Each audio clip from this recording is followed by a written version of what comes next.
The other thing you heard a lot of from our entrepreneurial guests are getting outside your comfort zones. Most people seek and live in the familiar.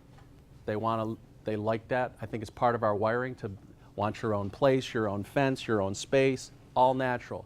But some people really get comfortable with that, right?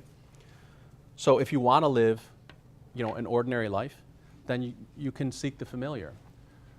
But that's not what most entrepreneurs do and people that live interesting lives. It's like a thermostat. You set your thermostat at 70 degrees. If it gets to be 72, it cools it. If it gets to be 68, it warms it.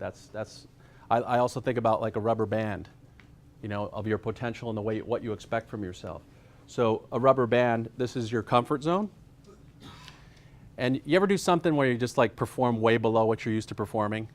And what do you say? You're like, that is not me. That is not me. And you snap it back, right? Because you're performing below what you expect of yourself. It works the opposite way too.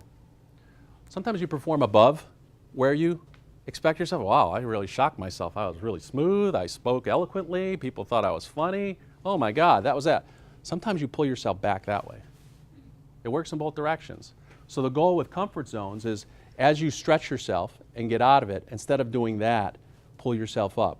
You know what I mean? You keep setting your comfort zone.